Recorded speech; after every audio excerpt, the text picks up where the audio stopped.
Oke. Ya, kita mulai lagi untuk pertemuan kita di siang hari ini dan eh, barangkali yang terakhir untuk pembahasan mengenai deep learning ya. Tapi mudah-mudahan bukan terakhir buat kita belajar. Saya kira masih banyak yang bisa kita explore. Jauh sangat banyak sekali itu dari konsep deep learning ini. Sebentar saya akan share dulu link untuk ini ya. Jadi materi dari minggu pertama kemarin saya kumpulkan di sini. Nanti saya akan berikan juga yang versi ada rekaman, kemudian ada kodenya dan PowerPoint itu. Tapi untuk latihan ya ini dulu aja. Belum sempat.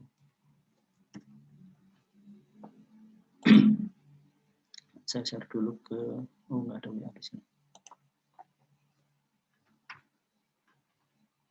Ya, sebelum kita lanjut, nanti silakan dibuka di situ untuk minggu ketiga ada 3 latihan yang akan kita coba praktekkan. Yang pertama tentang konsep dari deep learning sendiri, atau khususnya machine learning sih kalau untuk ini ya. Nanti kita lihat apa sih sebenarnya yang membedakan antara deep learning dengan machine learning dan dengan pemrograman biasa. Kalau kita memprogram kan kita juga membuat sesuatu yang bisa komputer bisa menghitung. Terus apa bedanya? Nah, kemudian di latihan pertama nanti kita juga coba susun dari beberapa contoh yang ada di latihan ini, kita coba susun bagaimana membuat model. Jadi tadi saya sampaikan beberapa kali ada model itu seperti apa dan bagaimana kita menyusunnya, itu nanti di latihan pertama. Kemudian latihan kedua,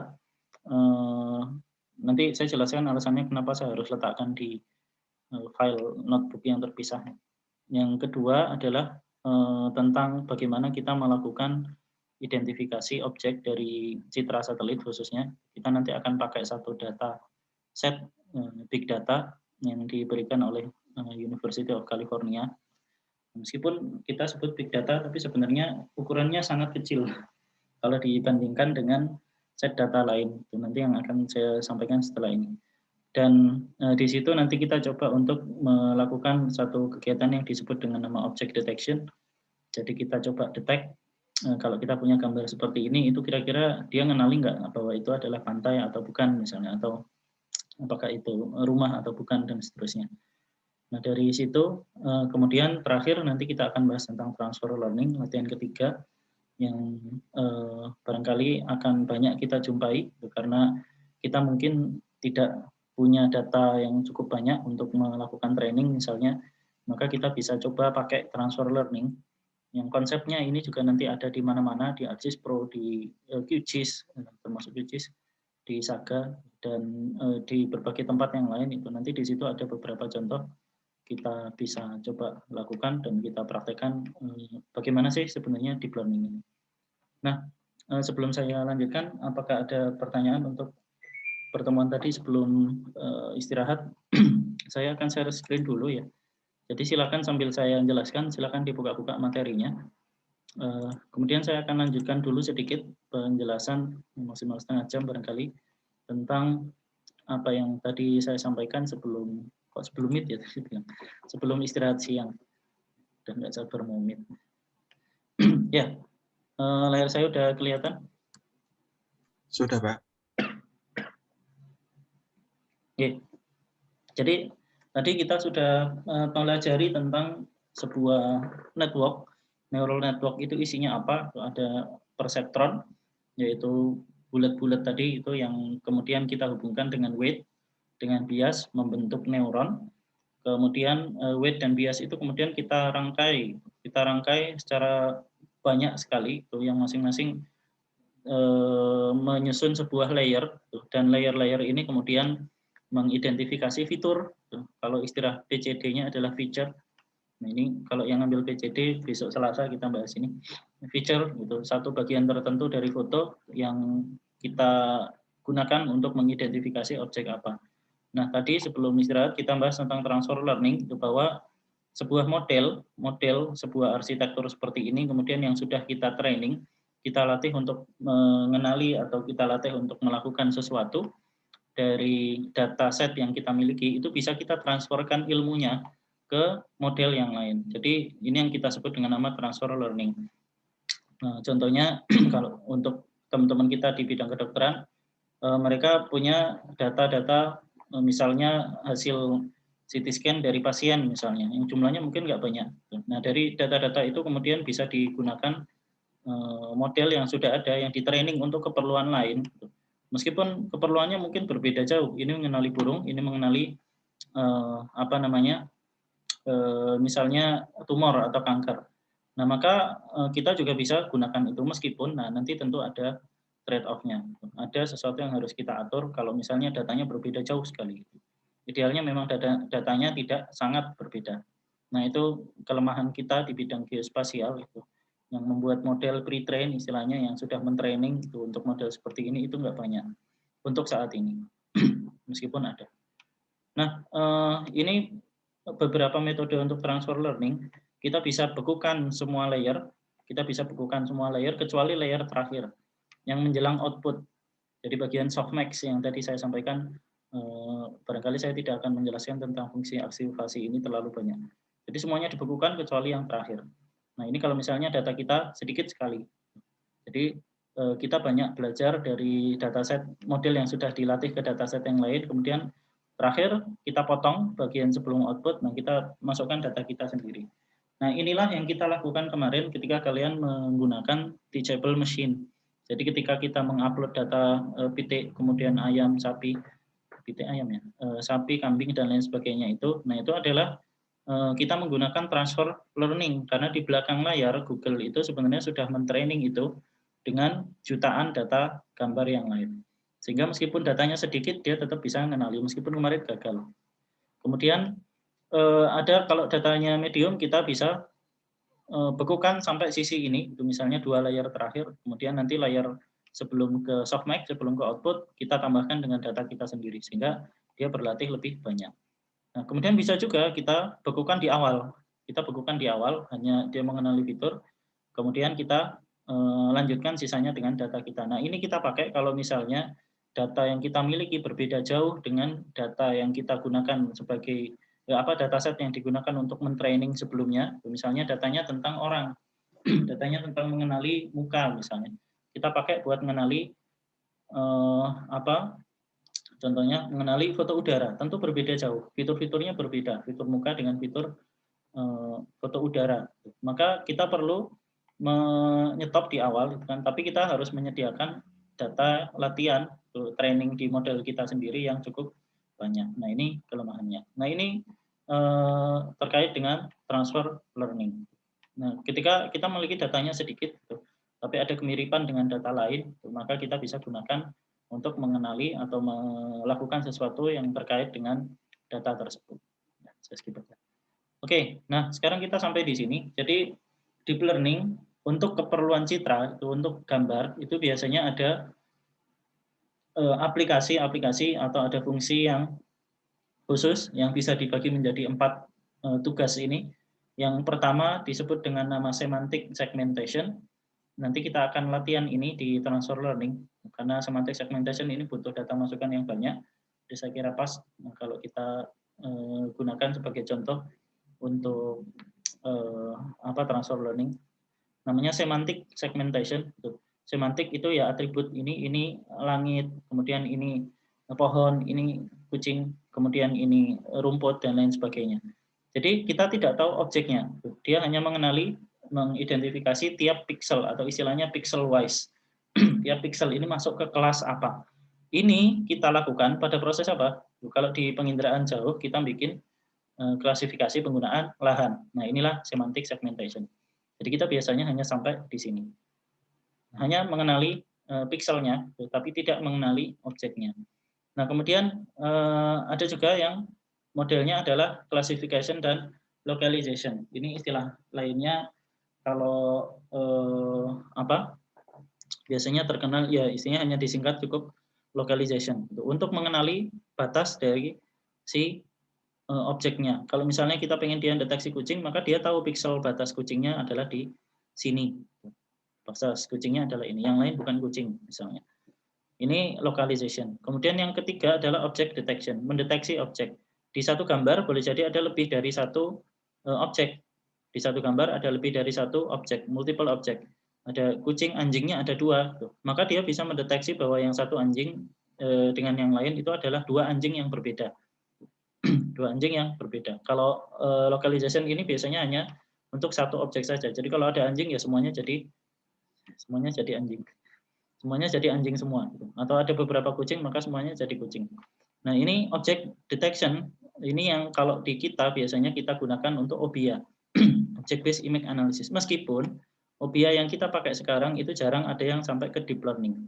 Jadi OBIA yang kita pakai di remote sensing kebanyakan masih menggunakan machine learning, SVM dan lain sebagainya. Itu sehingga kedalamannya untuk keperluan akurasi, keperluan kecepatan, keperluan banyaknya data yang bisa diolah itu sebenarnya masih banyak yang bisa kita tingkatkan.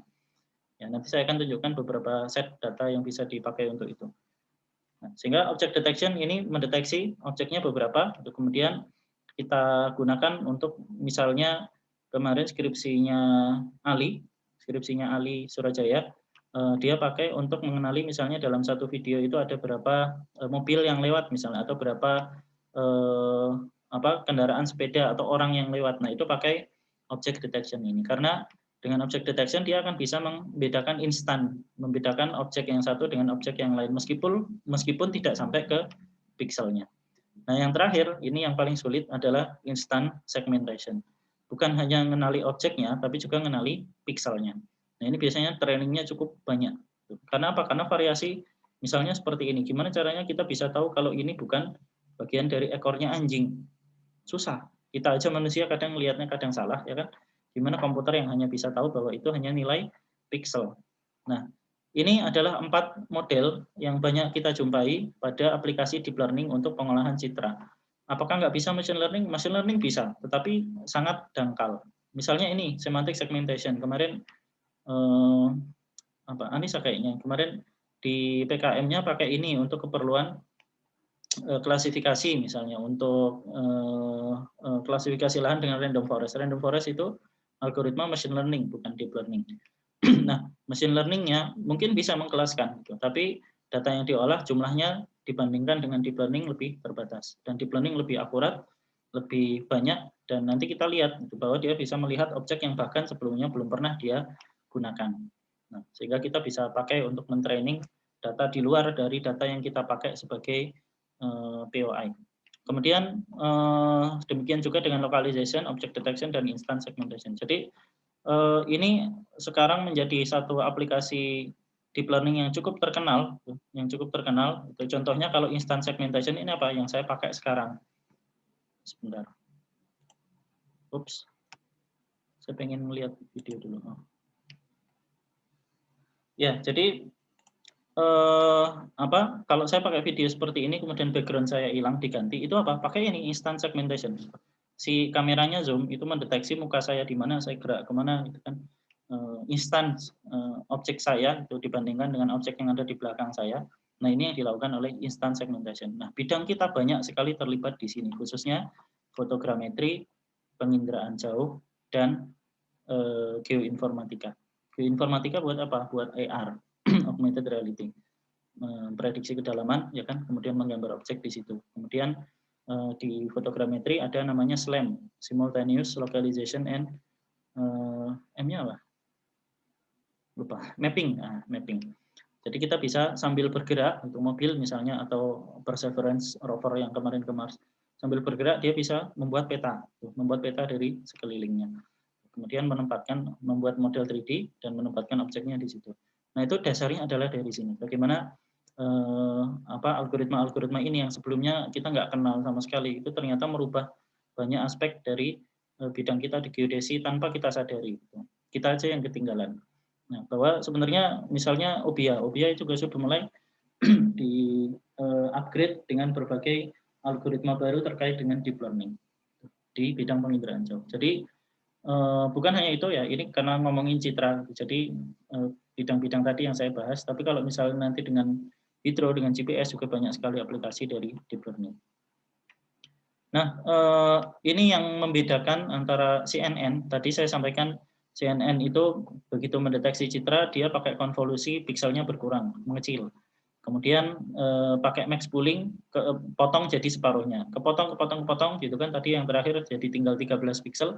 Nah, itu yang kemudian digunakan untuk mendeteksi output. Nah, untuk aplikasi ini, misalnya semantic segmentation atau instant segmentation, kita nggak bisa kalau nilai pikselnya berkurang, karena yang dideteksi bukan objeknya, tapi tiap nilai pikselnya ini punya atribut yang harus kita berikan di situ. Jadi kita harus balikan lagi ke resolusinya yang semula. Nah, ada namanya upsampling atau up convolution yang gunanya ketika dia sudah mengecil maka kita besarkan lagi. Nah, jadi ada tambahan layer lagi untuk keperluan instant segmentation dan semantic segmentation. Makanya saya bilang agak panjang. Ininya agak panjang. Ya. Ini istilahnya biasanya disebut dengan nama encoder. Jadi gambar ini dikurangi, kemudian decoder, dibaca lagi sesuai dengan inputnya seperti apa. Dan ada beberapa teknik. Ya, kenapa ini saya sebutkan? Ini yang banyak kita jumpai nanti di bidang kita. Di geodesi, di geospasial, ini juga yang dipakai oleh Ali kemarin, kemudian dipakai juga oleh Tata yang baru lulus kemarin. Yang disebut dengan arsitektur UNet. Nanti kita akan pakai ini di transfer learning di contoh yang saya berikan bagian ketiga. Nah, untuk aplikasi kita spasial, ada yang tadi kan saya sampaikan, deep learning itu butuh data yang sangat-sangat banyak. Datanya untuk keperluan training itu perlu sampai ukuran yang sangat besar. Tadi sampai misalnya MNIST itu ada 60.000 plus 10.000 untuk training. Nah, gimana dengan data spasial? Data kita udah sangat banyak sebenarnya. Data remote sensing aja itu bisa dari Landsat dari tahun 1974 itu sampai sekarang ada berapa giga, ya kan? Nah, ini dikumpulkan oleh satu lembaga ini, TU Berlin. Mereka mengumpulkan data dan memberikan label satu persatu. Untuk ini S2 ini Sentinel, kemudian S1 ini Sentinel 1, Sentinel 2. Jadi ini adalah set data yang ukurannya aja bayangkan 66 giga. Masing-masing satu kotakan ini dia berikan label. Oh, ini agriculture, misalnya ini sawah. Oh, ini adalah sungai. Ini adalah air. Oh, ini adalah perumahan. Oh, ini jalan raya, bandara, dan seterusnya. Jadi dia potong-potong citra Sentinel 2 dipotong-potong, kemudian diberikan label.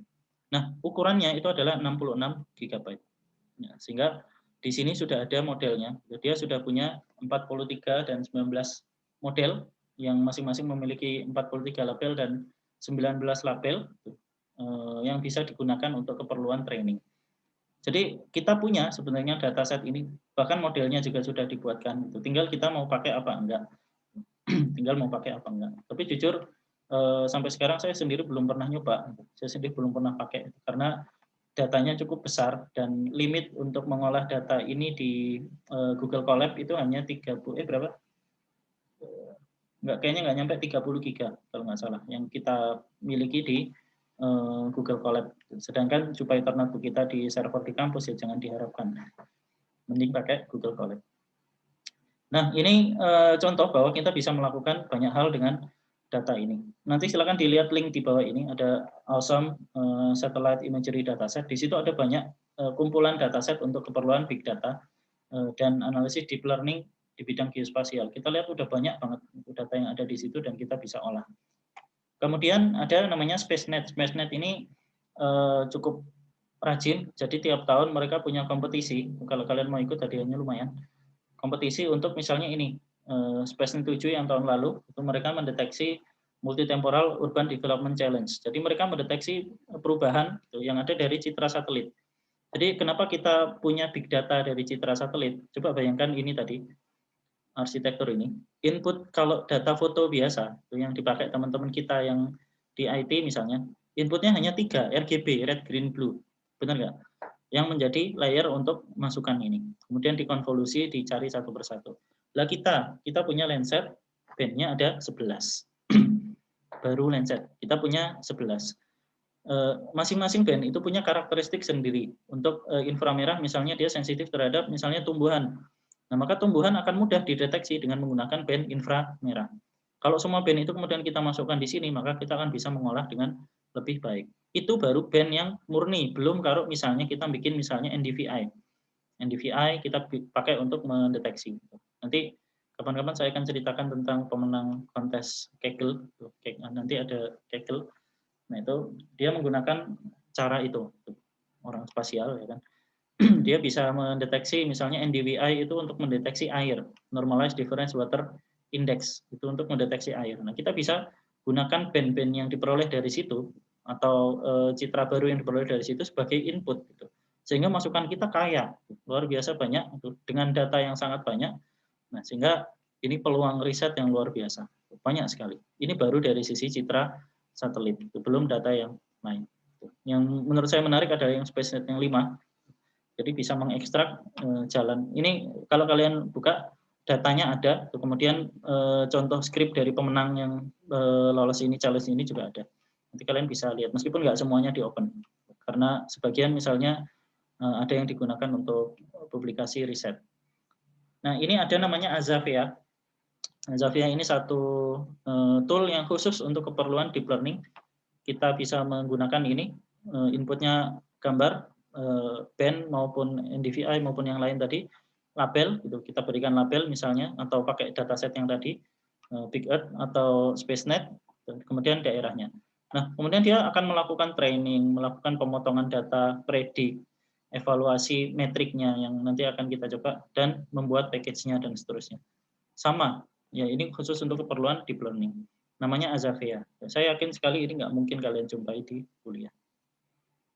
Nah ini Azavea, nanti kalian cari. Selain Azavea nanti ada Solaris, kemudian ada satunya Robosat. Ada Robosat. Dan OSM kemarin juga baru merilis, sebenarnya bukan baru, itu dari 2 tahun lalu, namanya Rapid. Untuk keperluan deep learning dari data OSM terhadap data citra. Yang di Indonesia sudah ada di Semarang. Nah ini contoh proses trainingnya. Dari RGB seperti ini, kemudian dengan epoch yang semakin baik, maka hasilnya juga semakin baik. Ini semantic segmentation kita bisa lakukan terhadap foto udara dengan hasil yang sangat-sangat baik. Sangat baik. Gitu. Kalau kalian digit seperti ini, barangkali mungkin agak salah-salah. Tapi kalau citra, nah, ternyata hasilnya bagus sekali. Ini baru data fotonya saja. Ini dari RGB, foto udara. Belum kalau misalnya kita masukkan DSM. Data DSM-nya sebagai parameter. Hasilnya bagus sekali. Nah, kemudian ini kalau terkait citra ya. Ini yang terkait dengan hal-hal lain yang mungkin barangkali kita tidak kebayang. Misalnya untuk pemodelan kejahatan. Apa sih hal-hal yang mempengaruhi kejahatan? Misalnya hujan. Orang kalau hujan malas ngerampok.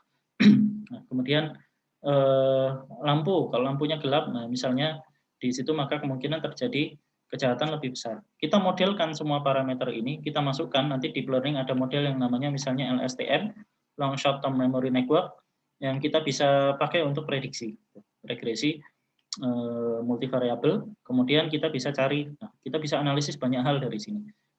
Dari data-data ini, kemudian kita kombinasikan, nah, regresi, namanya regresi itu kan untuk memprediksi sesuatu. Teman-teman kita di ekonomi pakai ini untuk memodelkan apa saham, harga saham.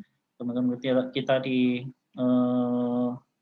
politik misalnya pakai ini untuk analisis sensitivitas. Kira-kira nanti pemenang pemilu 2024 siapa?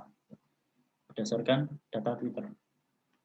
Nah, ini terakhir saya ingin sampaikan tentang akurasi ya. Tentang akurasi yang disebut dengan nama Jakarta Index.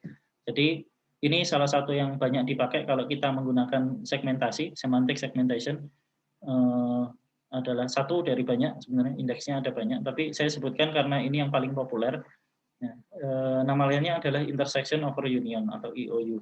Kalau sekilas kita lihat sebenarnya ini sama seperti metrik konvolusi.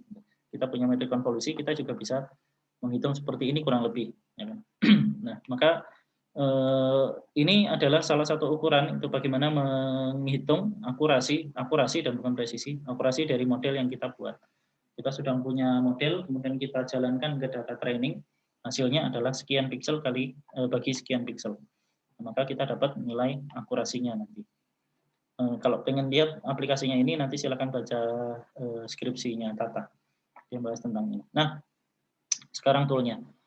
Ini ada, saya bagi menjadi 3, ada high level, level tinggi. Level tinggi itu semakin tinggi levelnya, semakin mudah kita pakai tanpa perlu tahu apa yang ada di belakangnya. Nah, contohnya adalah Keras. Kemudian Lightning Flash ini turunannya masing-masing. Jadi Keras ini turunan dari TensorFlow yang cukup rumit. Lightning Flash ini turunan dari PyTorch Lightning. Kemarin ada kasus di PyTorch manajemennya. Kemudian Fast AI ini adalah turunan dari PyTorch. Yang banyak kita gunakan di aplikasi spasial jujur saja adalah Fast AI. Yang banyak tutorial, banyak data yang siap digunakan karena dia paling mudah menurut saya. Menurut saya sendiri lebih senang pakai Fast AI. Tetapi yang tutorial untuk pemula yang cocok itu Keras. Karena nggak menutup banyak. Jadi kalau Fast AI ini semuanya udah dibungkus sehingga kita nggak tahu apa yang ada di belakang.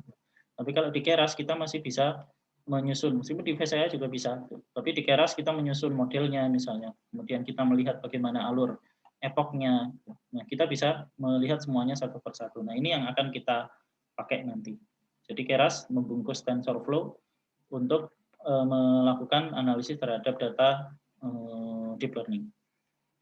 Nah nanti selesai pelatihan ini, saya boleh usulkan kalau misalnya kalian bisa minta ya dosen lain, kayaknya ada Mbak Fitri. Nah, nanti bisa mengisi tentang ini, ArcGIS Notebook, ArcGIS Pro, itu kita bentar lagi kayaknya punya lisensinya. ArcGIS Pro ini menyediakan banyak fungsi untuk keperluan deep learning.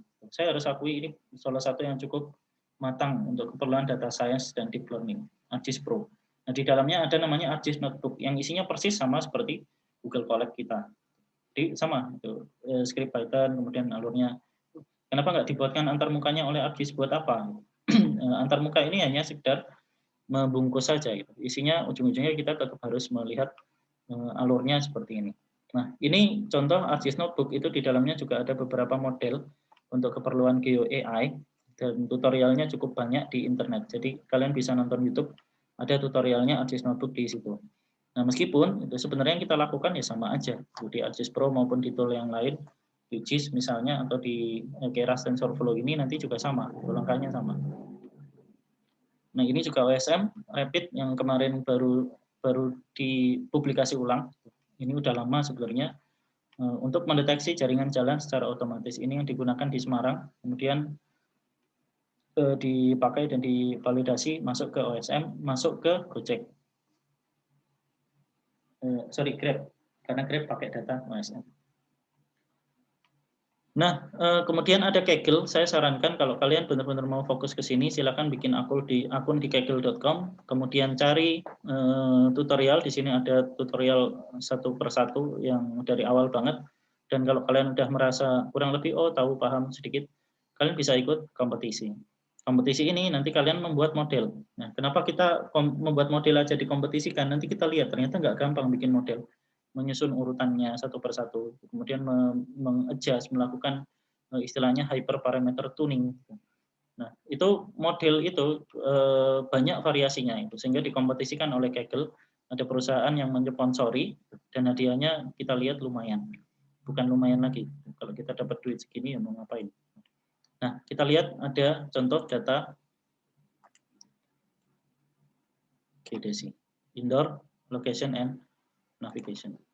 Untuk apa? Kita bisa mengidentifikasi posisi HP yang ada di dalam sebuah mall, datanya udah disediain. Sekarang ada 386 tim yang ikut, hadiahnya $10.000 ya nggak banyak tapi lumayan. Untuk menggantikan GPS yang ada di dalam mall. Saya sempat melihat datanya dan tertarik pengen nyoba, tapi nggak pede untuk mengajukan ikut tim ini. Silakan kalau nanti kalian mau ikut, monggo. Lumayan. Ya, saya dapat nolnya $10 aja udah lumayan. Ini nolnya 4. Kemudian ini juga ada, saya berikan link ini. Ini menurut saya sangat berguna kalau yang mau mendalami khususnya di bidang PJ. Di situ ada contoh banyak sekali tentang ada project, ada software, ada dataset, link-link ke data yang isinya adalah data yang sudah diberi label dan big data. Jadi kalian tinggal panggil, nanti seperti salah satu contohnya adalah UC Mersit yang akan saya pakai di contoh latihan ini nanti. Kemudian saya peroleh dari sini, kemudian kita bisa gunakan juga data yang lain. Oke, ada pertanyaan sebelum kita lanjut? Barangkali mudah-mudahan sambil udah dibuka ya di Google Colab-nya ada 3, minggu 3.1, minggu 3.2, 3.3. Ada pertanyaan?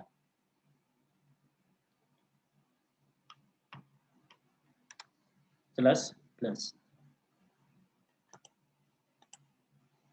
Ya, bagi saya deep learning ini menarik dari sisi ini satu bidang yang belum banyak orang mau terjun ke sini. Justru apa yang bikin kita takut itu kadang-kadang punya peluang yang paling besar. Nah, punya peluang untuk bisa kita explore, dan ketika kita lulus dan kita punya skill itu, maka kita akan jadi mahal. Skill kalian akan dicari. Oke, ini ada 3 notebook untuk latihan. Silakan dibuka untuk notebook yang pertama tentang konsep dasar regresi dan deep learning. Sebelum saya lanjutkan, barangkali nanti sambil dibuka ya, karena kalau bisa kita pengen lihat kira-kira model yang teman-teman bangun nanti seperti apa. Modelnya pasti beda-beda, sekali dijalankan antara satu orang dengan orang yang lain boleh jadi beda. Nanti kita lihat, karena ada bagian stokastik, ada bagian randomnya. Ya, bisa saya lanjutkan?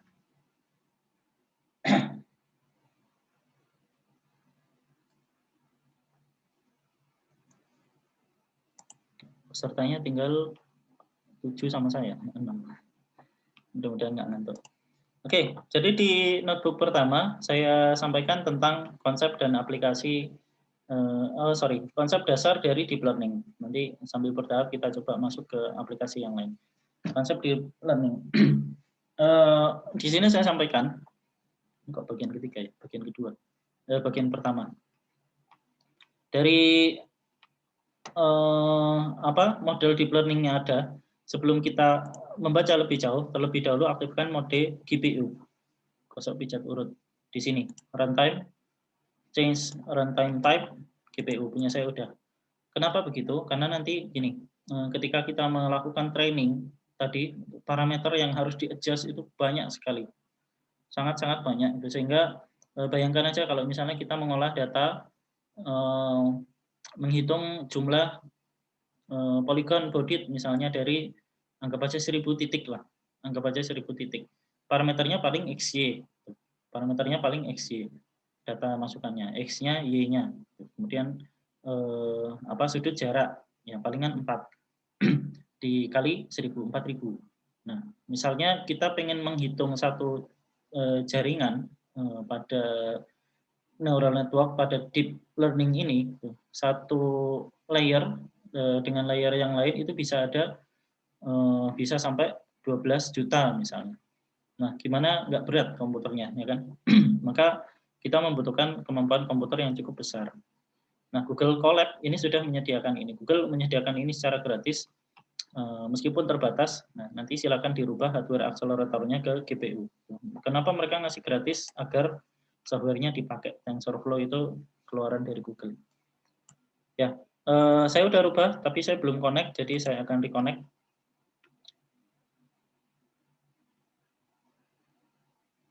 Nah, kemarin di pertemuan pertama saya sampaikan, oh ini kita punya 68, oh cukup ya ternyata, 68 giga mepet.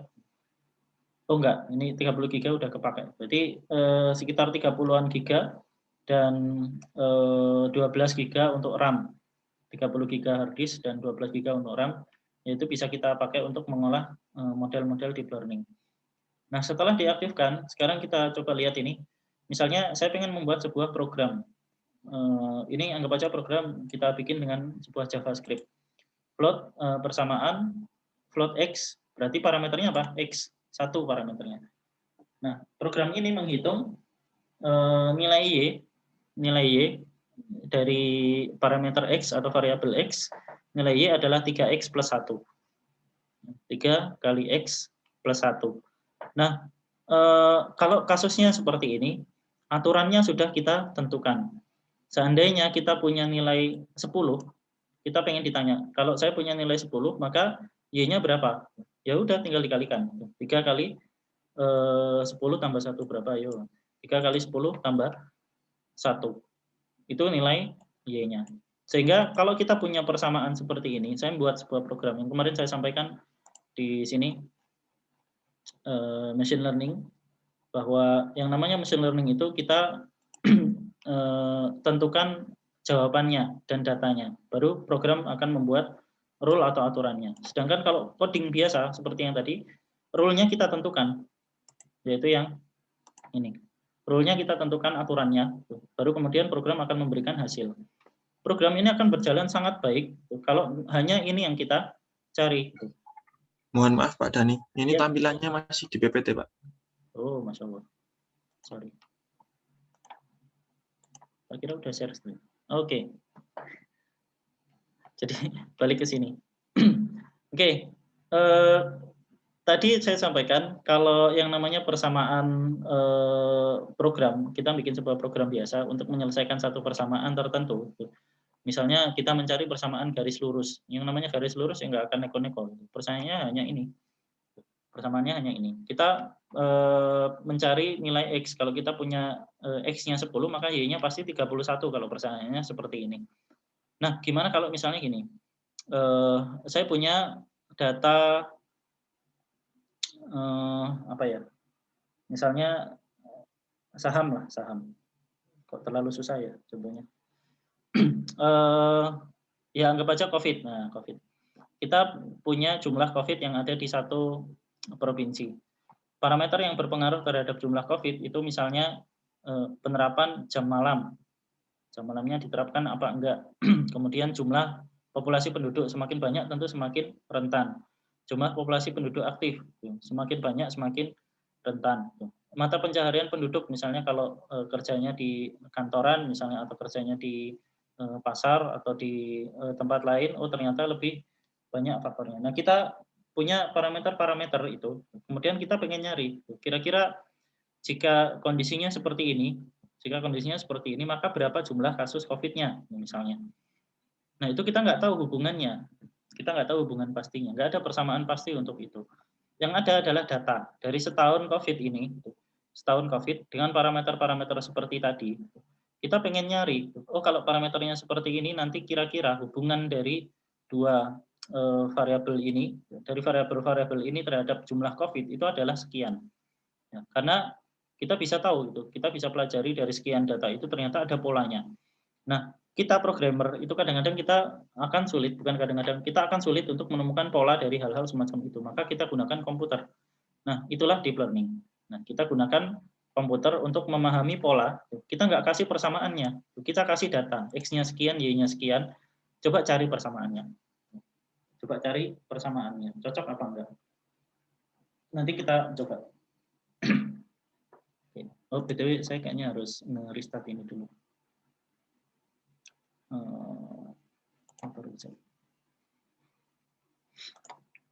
Karena ini alasan kenapa saya pisahkan menjadi beberapa notebook, menjadi 3 notebook, karena begitu model dijalankan di satu variabel ini, dia akan di satu notebook ini, dia akan tersimpan di sistem di Ubuntu yang ada di belakang layar ini, sehingga ketika kita jalankan lagi itu modelnya numpuk. Apa nggak bisa kita simpan ke variabel yang berbeda? Bisa, tapi jadinya berat karena nanti modelnya cukup panjang. Ya, nah kita akan gunakan TensorFlow, kita singkat menjadi TF, nanti menjadi NP, Keras kita panggil. Nah kita lihat Keras adalah antarmuka untuk TensorFlow. Dari TensorFlow ambil Keras dan Matplotlib untuk plotting. Nah sekarang gini, ini yang paling penting. Kita akan menyusun sebuah model atau jaringan atau neural network adalah satu urutan. Jadi ini adalah urutan dari layer-layer yang kita bangun agar si model ini kemudian bisa mengenali atau melakukan sesuatu yang kita inginkan berdasarkan data. Nah, coba kita lihat dari skrip yang saya tulis di sini. Ini ada model sama dengan tf.keras.sequential. Apa maksudnya sequential? Maksudnya ini. Ini. Di arsitektur yang kita pilih,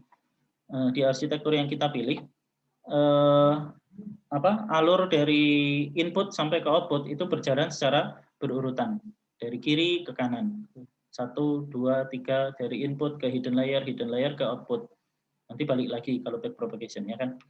Nah ini berbeda dengan misalnya ini, ini RPF, sorry bukan yang ini. Kayaknya nggak ada di sini ya. Ya, ada beberapa contoh yang berbeda, yang arahnya tidak sekuensial, tidak berurutan. Nah, kalau yang seperti ini tadi berurutan. Ini kan berurutan dari sini ke sini. Nah, ini namanya sekuensial. Kemudian kita bikin keras. Nah, disinilah kita membuat layer. Kita membuat sebuah dense layer. Ini dense layer, ini satu layer. Yang unitnya satu. Apa maksudnya unitnya satu? Unitnya satu berarti buletannya satu. Nah, buletannya input, bulat satu, output, udah. Jadi apakah itu deep learning? Bukan, sebenarnya itu machine learning. Tapi ini kan hanya ngasih contoh. Kita bisa tambah nanti jumlah layernya. Nah, unitnya hanya satu. Kemudian ini hanya satu layer, ini satu layer, ya kan? Unitnya satu, inputnya data yang kita gunakan untuk masukkan hanya satu dimensi, yaitu angka-angka. Nanti yang akan kita masukkan X dan Y-nya. Nah, ini salah satu cara untuk menuliskan model sama dengan tf.keras.sequential. Ada cara lain, gitu. Nanti kita bikin modelnya dulu tf.keras.sequential, baru kita add layernya. Add satu berarti ada satu unit, ya kan. Kemudian input shape ini dimensi masukannya. Kalau nanti gambar berarti ya berapa jumlah pixel dan berapa band. Dimensi pixel dan berapa bandnya. Karena ini nanti kita akan masukkan data XY, maka jumlahnya seperti ini. Selanjutnya kita cek modelnya seperti apa. Nah, inilah yang disebut dengan nama arsitektur model. Model sekuensial. Modelnya sekuensial, layernya adalah dense layer, yaitu ini. Terdiri dari banyak satu node terdiri dari banyak channel misalnya, yang nanti kita gunakan untuk mengidentifikasi bias dan weight. Kemudian outputnya, keluarannya, karena inputnya tadi hanya satu ya, keluarannya hanya satu parameter. Nah, paramnya ada dua, parameter yang di-adjust oleh model ini ada dua. Dari model ini kita dapatnya ada dua parameter yang akan di-adjust untuk meminimalisir error. Kira-kira parameternya apa aja? Ada yang bisa jawab? Kalau bisa jawab berarti tadi dengerin pas saya jelasin dulu.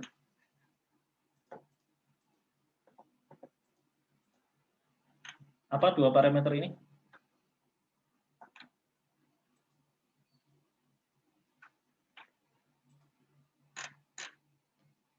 Nggak ada yang tahu? Hanya dua. Coba kita gambar. Input, satu hidden layer dengan satu neuron, dan output. Jadi parameternya hanya bias dan weight dari neuron yang ada di tengah. Output layer dan input kan nggak punya bias. Ya, jadi bias dan bobot dari satu ini. Hanya dua itu. Nah, ketika kalau satu neuron itu bisa ada dua parameter, gimana kalau bentuknya seperti ini? Banyak. Maka tinggal dihitung jumlah parameternya berapa. Kenapa kita perlu memperhatikan jumlah parameter? Pertama, selain karena processingnya nanti akan lama, ketika kita memproses data yang jumlahnya besar, apalagi kayak Big Earth tadi yang sampai 60 giga, itu juga nanti akan berpengaruh ke ketelitian. Jadi di sini saya nggak akan jelaskan tentang bagaimana menghindari overfitting, bagaimana menambah model, misalnya kalau terjadi underfitting, nanti pembahasannya terlalu panjang, silakan dicari sendiri. Nah, tapi nanti salah satu pengaruhnya adalah itu. Oke, saya lanjutkan. Tadi kita sudah membuat model. Kita membuat model sekuensial namanya.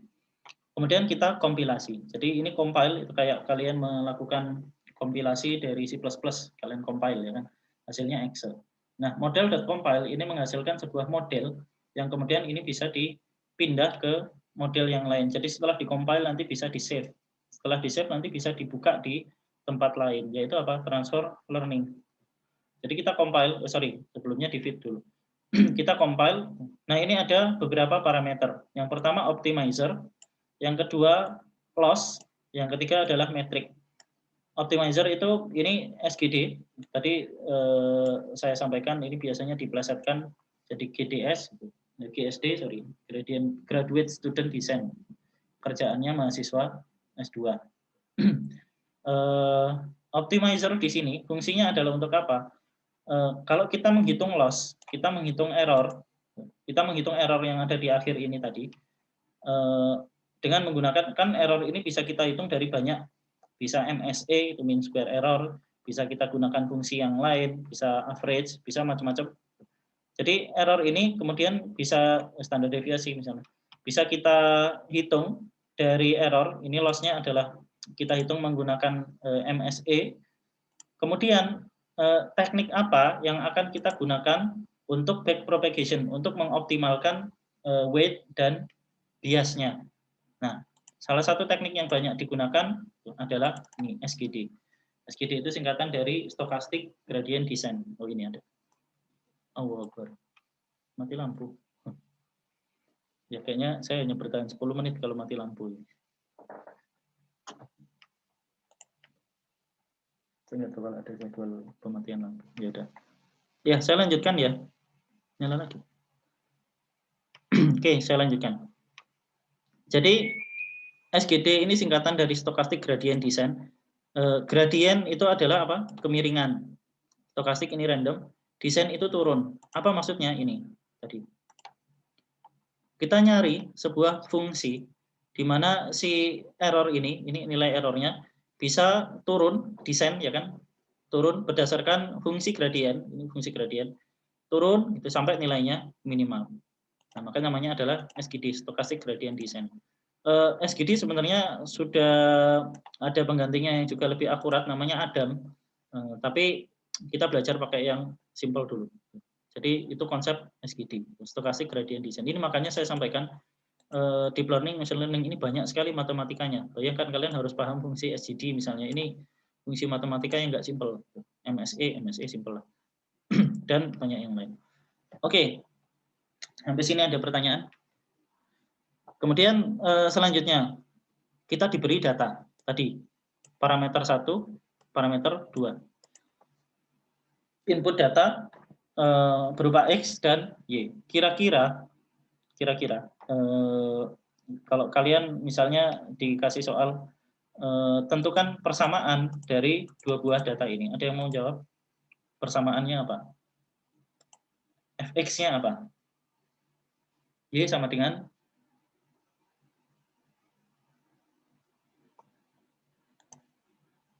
ada yang mau jawab? Y sama dengan min 1 jadi min 2, 0 jadi 1, 1 jadi 4. Ini clue ini. 2 jadi 7, 3 jadi 10, 4 jadi 13. Apa persamaannya?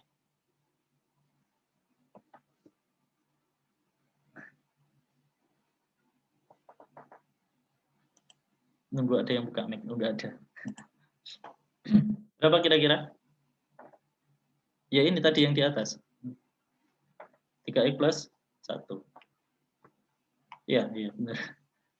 Maka kalau kita punya satu nilai baru yang belum ada di data ini, kita tinggal masukkan ke persamaan tadi, benar nggak? Iya, kalau itu persamaannya. Misalnya kita punya angka 10. Maka ya berarti 30, 3 kali 10 tambah 1, 31. Nilainya Y-nya mestinya 31. Nah, tetapi itu ceritanya kalau kita udah punya rule-nya, kita udah punya aturannya. Kan kita nggak punya. Kita pengen nyari justru polanya itu seperti apa. Jangan-jangan polanya bukan itu. Karena datanya hanya sekian. Boleh jadi kalau nanti datanya nambah, ini polanya berubah lagi. Polanya seperti apa kita nggak tahu. Nah, kalau kita manusia bikin program, ini palingan ya tadi sharp, itu hanya 3x plus 1. Nah, tetapi dengan data ini, nah ini adalah data trainingnya. Kita masukkan ini nanti ke model yang tadi kita bikin, yang isinya hanya satu neural network tadi. Kemudian setelah dia dapat polanya, setelah dia paham dan dia belajar, oh polanya seperti ini, kita coba, kita masukkan nilai baru ke persamaan ini. Kemudian berapa sih nanti yang akan dibikin oleh dia? Pas nggak 31? Atau jangan-jangan jauh berbeda? Nah, seperti itu. Sampai sini paham? Gambaran tentang deep learning? Oke, saya lanjutkan. Nah, setelah pertama tadi kita membuat model kita definisikan, kemudian kita coba tampilkan arsitekturnya seperti ini. Kemudian kita kompilasi untuk membuat optimizer-nya dan juga menentukan loss function-nya, dan metrik ini nanti untuk ditampilkan grafiknya ya. Selanjutnya kita berikan data, XS, YS-nya adalah seperti ini. Nah, selanjutnya kita melakukan fitting. Ini yang disebut dengan nama fitting. Fitting ini adalah proses training yang sesungguhnya. Jadi ketika kemarin kalian melakukan training di teachable machine, kalian klik train, sebenarnya ini yang sedang dilakukan, model.fit di belakang layar. Kita simpan sebagai variabel history karena nanti akan kita tampilkan sejarah atau tahap-tahapan dari nilai loss dan akurasinya. Oke, sekarang kita coba jalankan ya sampai titik ini. Pertama saya panggil TensorFlow-nya. Mudah-mudahan punya saya tidak ketumpuk dengan variabel yang lain. Tadi udah saya reset. Karena ketika dijalankan beberapa kali, itu variabelnya kan masih sama. Jadi harus mestinya dimatikan dulu semua, baru dibersihkan, dimulai lagi. Mudah-mudahan enggak. Nah, saya membuat model tf.keras.sequential, satu layer. Nanti di latihan kalian lihat, kalau misalnya nanti ditambah dua layer, itu hasilnya kayak gimana. Nah, ini sama, summary-nya seperti apa, ternyata ada satu layer. Kemudian kita kompilasi, kita isi variabel X dan Y untuk testing. Kemudian kita, ini saya bersihkan dulu, kita lakukan fitting. Nah, inilah proses training. Lihat ada epochnya 5, saya pilih 5 karena datanya hanya sangat kecil, cepat sekali. Epochnya 5, artinya ada 5 kali iterasi forward propagation, back propagation, yang masing-masing nanti terdiri dari beberapa langkah. Untuk epoch pertama, errornya ada 43, besar sekali. Errornya 43, akurasinya 0. Akurasinya 0, data kita sedikit sekali. Kemudian kedua, loss-nya berkurang. Kedua, kita lihat loss-nya berkurang. Dari 43, errornya sekarang jadi MSE, ingat ini tadi kita hitung menggunakan mean square error, sekarang menjadi 37.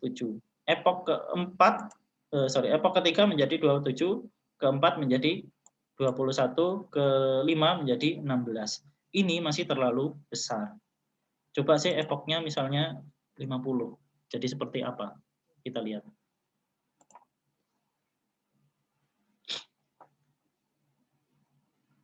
Nah, di epoch pertama, tadi loss-nya berapa? 13, karena tadi sebenarnya udah di training. Ini saya fitting lagi.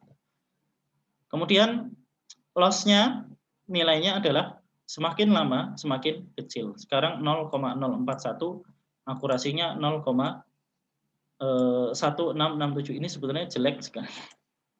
Akurasi ini sangat jelek. Ya nggak apa-apa, ini namanya latihan. Jadi dari epoch sekian, ternyata dengan menambahkan epoch, dia pergi pulang dari neural network yang ini tadi, dia berangkat pulang dapat satu ini, itu satu epoch, berangkat pulang satu epoch. Nah, maka kita dapatkan bahwa nilai loss-nya itu semakin berkurang. Coba kita gambarkan nilai loss-nya berapa. Nah, kita lihat inilah grafik yang sering disebut dengan nama loss function. Jadi kalau nanti kalian deep learning, salah satu yang harus kalian kuasai adalah bagaimana membaca grafik seperti ini. Kita lihat bahwa nilai loss-nya itu mulai stabil pada saat dia berada di epoch ke-30. Artinya kalau mau ditambah, ini juga tidak akan berkurang sangat banyak. Nah, kenapa sebabnya? Salah satunya ini bisa jadi adalah underfitting. Nah, nanti coba kalian cek dari penjelasan saya yang di minggu lalu, apa itu underfitting dan overfitting. Nah, apakah ini mengalami underfitting atau mengalami overfitting? Ini yang kita plot baru loss-nya. Kita juga bisa plot akurasinya. Kita lihat akurasinya naik mendekati 1, tapi berhenti pada epoch ke sekian, dekat sekali. Naik tajam, kemudian berhenti. Nah, ini hasilnya nggak sangat bagus, nggak membanggakan kalau untuk sebuah model deep learning, tapi untuk satu neuron, ya ini cukuplah untuk contoh. Nah, selanjutnya kita lakukan prediksi untuk angka 10. Seandainya kalian yang diberikan persamaan nilai ini, kemudian misalnya ini soal ujian logika, diberikan nilai X sekian, nilai Y sekian sebagai fungsi dari X. Berapakah nilai Y jika X-nya adalah 10? Kalian pasti jawab berapa? 31. Sekarang kita lakukan prediksi, model.predict. Tadi 16 karena saya pakai persamaan yang lain tadi. Model.predict 10, nilainya berapa? 31, sekian. Kenapa bukan 31 sharp? Karena tadi ada faktor stokastik, ada faktor random. Dan ini adalah sifatnya probabilitas. Sifatnya probabilitas. Kita nggak nganggap satu ini benar-benar satu. Kemudian nanti siapa tahu kalau dengan data yang lain ini polanya berubah. Karena data kita hanya segini. Maka ketika kita lakukan pemodelan, hasilnya 31,1 ini udah sangat bagus. Nah, artinya apa? Artinya kita bisa memprediksi nilai dari sesuatu yang kita nggak tahu polanya, kita hanya tahu parameternya, kita hanya tahu apa nilai X-nya sekian misalnya, atau kalau misalnya kita punya beberapa parameter kayak tadi penentuan lokasi sekolah. Nah, parameter A adalah sekian, B adalah sekian, C adalah sekian, D adalah sekian, E adalah sekian, berapapun parameter yang kalian miliki. Kemudian nyari misalnya F, koordinat atau lokasi yang disarankan untuk sekolah atau land use yang nanti disarankan untuk sekolah. Nah, berdasarkan parameter-parameter itu yang kita nggak tahu modelnya seperti apa. Kalau kalian analisis GIS, analisis spasial, kalian udah tahu polanya, ya kan? Polanya udah tahu. Tapi sekarang kita nggak tahu polanya apa. Kita kumpulkan data-data yang saling berhubungan. Nanti ini tentu memenuhi syarat statistik, nggak ada autokorelasi misalnya. Nah, ini balik ke pelajaran statistik. Kalau misalnya dari data-data itu kita kumpulkan, data-datanya saling berhubungan. Ada ada korelasi antara parameter dengan nilai yang dicari misalnya. Maka kita kemudian bisa melakukan prediksi. Inilah konsep yang juga digunakan oleh teman-teman kita pada pemodelan saham, nilai rupiah, atau apapun yang sifatnya ada data yang sangat banyak dari satu sisi parameter, kemudian kita ingin melihat parameter yang lain seperti apa. Contohnya jumlah Twitter dengan jumlah kejahatan misalnya. Jumlah tweet yang menyebutkan kata tertentu, misalnya rampok dengan jumlah kejahatan. Apakah saling berkorelasi gitu? Macet gitu. Apakah macet yang dimaksud itu macet jalanannya macet atau pompa airnya macet atau macet yang ada di printer misalnya, printernya macet. Nah, jadi kata macet itu ternyata banyak. Nah, apakah ada korelasinya? Oh, ternyata yang menyebutkan jumlah macet di satu hari itu ada 10. Kemudian kemacetan beneran terjadi di daerah itu dari jam sekian sampai jam sekian. Kemudian besoknya datanya sekian. Kita kumpulkan semuanya dalam 1 tahun, kemudian kita lakukan prediksi. Nah, ini adalah salah satu contoh regresi. Ini linear regression dengan satu variabel menggunakan deep learning. Jadi sebenarnya kita sudah memakai deep learning untuk menyelesaikan persoalan sederhana ini. Ya, ada pertanyaan? Silakan untuk latihan, buat 10 data X dan Y dengan pola tertentu. Polanya apa ya terserah kalian, atau bahkan kalau nggak ada pola sama sekali pun, silakan dibikin.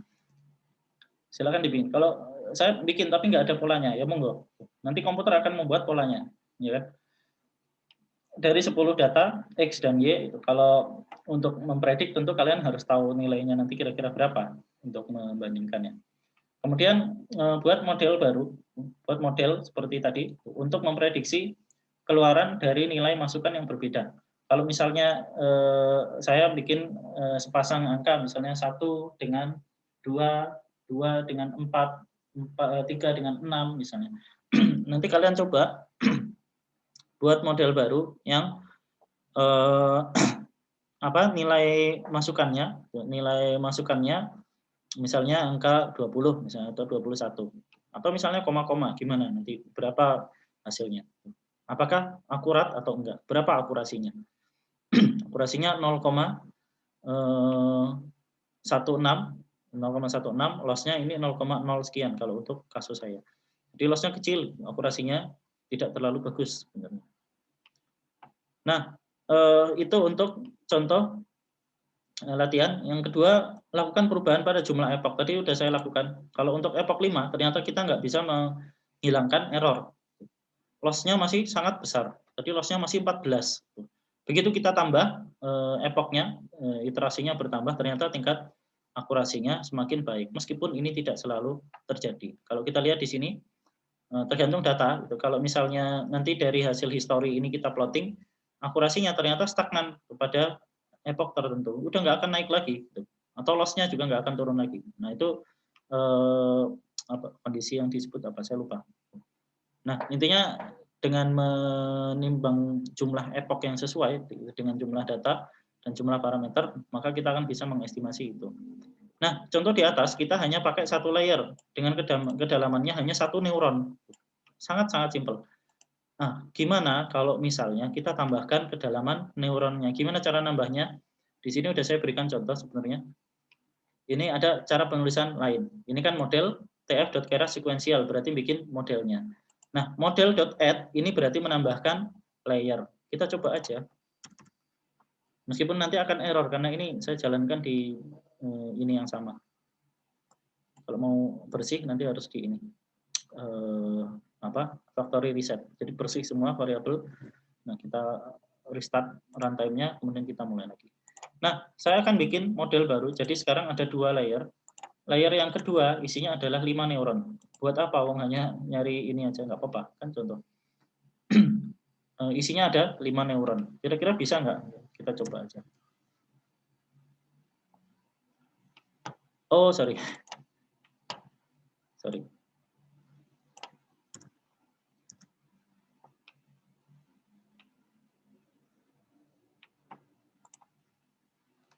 Ya, sorry. Kayaknya caranya nggak bisa dicampur. Sorry, saya juga baru ketemu ini.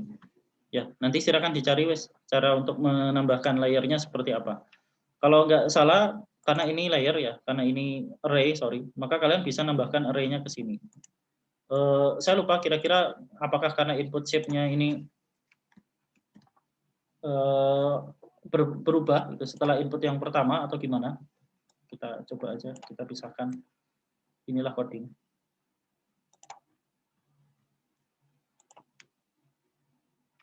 Ya, ternyata masih error, sorry.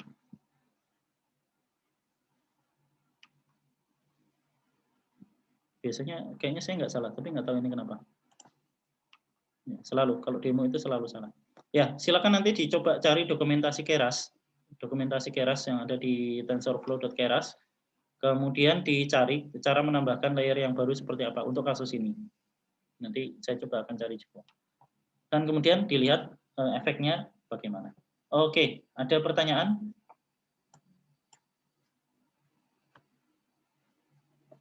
Harusnya ada.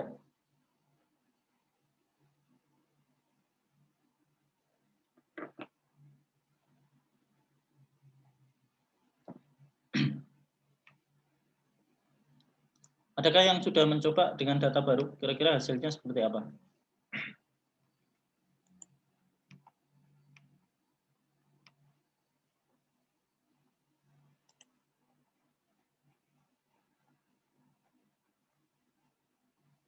Ya, kalau nggak ada saya lanjutkan aja ke yang kedua. Nah, untuk yang kedua, kita akan coba menggunakan dataset. Jadi kita membangun modelnya dari nol, berikut dengan datanya. Jadi ada data yang jumlahnya nggak banyak, sebenarnya hanya 100 kali 1, 2, 3, 4, 5, 6, 7, 8, ya banyak, lumayan. Masing-masing ini, masing-masing kelas itu ada 100. Yang data ini disebut dengan nama data UC merge. Ini. UC merged. Kayaknya kalau saya sharing, saya nggak bisa melihat chat. Ini caranya.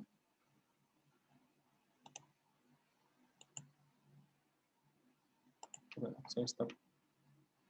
Nah, ada pertanyaan.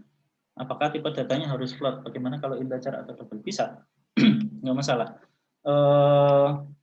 Kalau misalnya di kasus ini, kenapa kita menggunakan float? Kenapa kita menggunakan float? Mana tadi? Hapus dulu.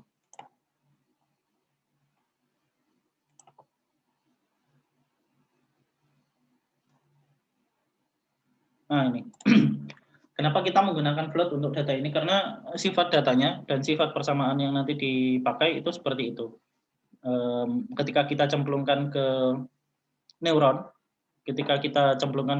itu kan nanti dia akan dibagi angka input ini. Nah, ketika kita mendesain neuron yang lain, misalnya nanti di minggu kedua ini, kita bisa aja malah masukkan string angka, meskipun itu nggak disarankan. Apakah bisa? Bisa aja. Label itu nanti di sini labelnya kita rubah dari string ini menjadi angka, menjadi integer, dan itu menjadi salah satu parameter untuk Y, parameter untuk kelas Y. Kenapa string nggak disarankan? Karena nanti akan menambah bias.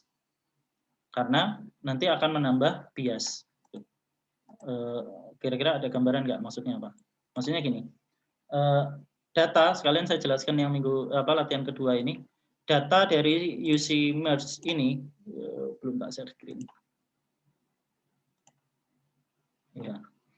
Data dari UC merge ini ada 21 kelas, masing-masing berisi 100 gambar foto. Gambarnya kayak ini. Jadi ada 21 kelas yang masing-masing kelas isinya 100 gambar semacam ini. Bangunan berarti ada 100 bangunan. Several ini apa ya? Kemudian residensial padat dan seterusnya. Ada 21 kali 100. Berarti jumlah data yang sangat banyak. 2100 foto. Itu foto ya. Masing-masing isi ukurannya adalah 256 kali 256. Nah, kalau kita lihat nanti di pembangunan model nanti, tapi sekarang aja saya lihatkan membangun model. Nah, kalau kita lihat di pembangunan model, data ini kita bagi menjadi dua. Data ini kita bagi menjadi dua. Ada yang kita gunakan sebagai training, ada yang kita gunakan sebagai tes. Masing-masing training, tes itu terdiri dari dua, X dan Y. X-nya di sini adalah RGB, Y-nya adalah label. Label ini apa? Label ini integer. 0. Jadi label itu dari ini kita konversi menjadi angka urutan 0 sampai 20. 0, 1, 2, 3 sampai 20. Kenapa angka? Karena kalau ini kita masukkan string, maka akan menambah bias pada jumlah misalnya karakternya. Jumlah karakternya nanti akan berbeda. Dan ini akan menjadi salah satu potensi error pada saat kita melakukan ini. Jadi sebenarnya boleh dan bisanya bisa-bisa aja. Gitu. Tetapi untuk menggunakan string khususnya dihindari. Tapi kalau integer nggak masalah. Ini buktinya kita juga menggunakan training. Labelnya adalah salah satunya integer. Dan banyak juga contoh kasus deep learning yang labelnya itu juga menggunakan string. Menggunakan string nggak masalah. Mungkin kelasnya karakternya dibikin sama atau bagaimana. Tentang errornya, kenapa itu sampai bisa berkontribusi ke error, saya kurang tahu. Tapi kemungkinan karena begitu ini kita cemplungkan menjadi salah satu data test, dia akan menghitung error, gitu kan, menghitung loss function-nya, dan itu nanti akan berpengaruh di bahkan pembulatan juga pengaruh. Ya, mudah-mudahan menjawab. Masih ada yang mau ditanyakan? Khususnya tentang yang pertama tadi ya. Oke, kalau nggak ada saya lanjutkan. Jadi ini adalah dataset yang kita gunakan untuk training. Ini termasuk kecil untuk jumlah sebuah dataset deep learning. Jadi 2100 ini sangat kecil bandingkan dengan Big Earth tadi yang jumlahnya sampai 66 giga. Ini totalnya hanya sekitar 300-an mega. Kecil banget. Nah, ini hanya akan saya gunakan untuk contoh, dan ini saya sebutkan dia memiliki beberapa kekurangan. Jadi data si UC Merced ini nggak seragam ukuran pixelnya. Ada sekitar 40 foto yang nilainya itu ukuran pixelnya bukan 256 kali 256. Nah, itu jadi masalah. Sehingga ketika nanti kita cemplungkan ke data, ini berlaku GIGO. Dalam deep learning berlaku GIGO, seperti tadi slide terakhir saya. Garbage in, garbage out. Sampah yang masuk, sampah yang akan dihasilkan. Meskipun deep learning sepintar apapun, itu kalau data yang kita masukkan itu bermasalah dan jumlahnya besar proporsinya. Kalau jumlahnya kecil proporsinya dia akan hilang sendiri.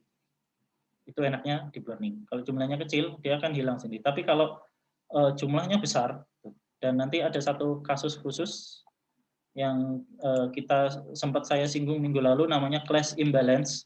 Kelasnya nggak seimbang, class imbalance. Maka itu akan mempengaruhi ke hasil keluarannya. Class imbalance itu misalnya kita punya data foto seperti ini, airplane misalnya, ternyata pesawatnya hanya nyuplik satu di bagian sini, itu sisanya adalah sawah. Nah, itu namanya class imbalance. Kelas yang kita minta dia untuk deteksi pesawat ternyata hanya sedikit, yang lain sisanya yang lain sawah atau yang lain, padahal kita label dia sebagai pesawat. Nah, jadi ini adalah contohnya agricultural, ini label yang sudah dibuatkan oleh tim peneliti dari University of California, kita tinggal pakai. Nah, kita akan pakai data ini untuk melatih model kita. Kemudian nanti kita punya data lain, kita masukkan, nah kita cek, predik seperti tadi, kita prediksi apakah si model ini berhasil mendetek foto yang saya masukkan ini sebagai lokasi-lokasi yang sesuai dengan kelas yang dibuat oleh UC Mercer. Nah, di pembahasan deep learning ada satu topik, yaitu tentang data augmentation. Data augmentation. Data ini seluruhnya kita peroleh dari UC Merced. 2.100 data, masing-masing ada 21 kelas seperti ini. Nah, masalahnya data yang kita peroleh ini adalah data-data yang kita peroleh dari Amerika. Kondisi yang digambarkan di sini hampir semuanya adalah kondisi yang ada di Amerika. Kalau dia menggambarkan bangunan seperti ini, atapnya kebanyakan putih, misalnya. Kalau di kita itu kita menggambarkan bangunan, misalnya atapnya merah. Nah, meskipun tadi kita bilang bahwa deep learning mungkin bisa mendeteksi objek sampai ke skala yang sangat kecil. Nah, tetapi data masukan ini sedikit banyak akan berpengaruh pada hasil deteksi nantinya. Seperti tadi ada class imbalance. Jadi semakin bervariasi datanya akan semakin bagus hasil klasifikasi yang kita peroleh. Kalau kita melakukan klasifikasi. Jadi ini kalau tadi di pertama ini kita melakukan prediksi atau regresi. Yang kedua kita melakukan klasifikasi. Kemarin di minggu yang lalu saya sempat sampaikan machine learning ada beberapa tugas, ada klasifikasi, ada regresi, kemudian ada apa lagi? Kok mana saya lupa? Ya itu.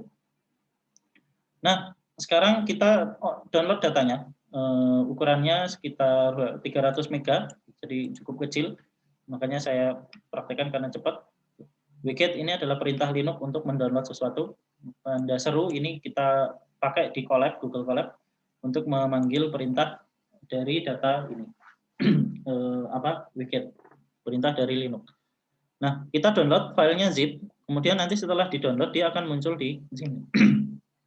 Dia akan muncul di bagian kiri ini, di antara file-file yang kita peroleh. Nah, kita coba aja download. Jadi kalau mau download file kemudian masukin ke Google Drive, cara ini aja, cepat. Karena yang di-download adalah bukan dari komputer kita, tapi langsung ke Google Drive melalui komputernya Google yang cukup cepat. Trik mendownload film. Nah, kita download Wicket, ada file zip-nya. Sekarang udah ada ucmerge.language.zip. Kemudian kita unzip. Sama unzip ini juga perintah di Linux. Kita tambahkan tanda seru di depannya. Kemudian nama file yang akan di-unzip.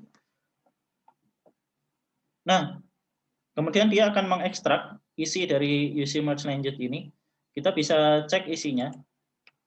Di sini ada image yang terbagi menjadi 21 folder, masing-masing folder menggambarkan kelasnya. Ini agricultural, nah ada 100 data seperti ini, formatnya TIFF, dari agricultural 00 sampai 99, itu formatnya TIFF, dan masing-masing menggambarkan lokasi yang dilabeli sebagai agricultural, dan begitu juga dengan label yang lain. Nanti bisa kalian lihat itu apa maksud saya dengan datanya agak sedikit bermasalah. Sebenarnya termasuk MNIST dataset tadi itu juga akan sangat sulit, yang saya sebutkan data tulisan tangan. Ada 60.000 data. Dari data itu ternyata ada sebagian data yang mungkin memang tidak akan bisa diolah karena datanya ada tulisan yang sama sekali nggak terbaca, kacau. Nah, di sini juga mungkin ada seperti itu, meskipun nggak separah MNIST. Oke, kita sudah lihat dan hasil ekstraksi ini berhasil. Nah, kemudian di sini kita panggil fungsi-fungsi untuk menggunakan ini. Ketika nanti kalian udah pakai Python, menulis seperti ini sambil merem. Oh ya, pasti butuh NumPy OS. pasti butuh matplotlib. Tapi kalau merem nggak kelihatan. Nah, di bagian ini kita panggil keras. Kita akan membuat sequential, kemudian dense, dropout, activation, dan flatten. Ini belum kita jumpai tadi. Kita baru bikin dense layer, dan itu pun nggak dense karena isinya hanya satu.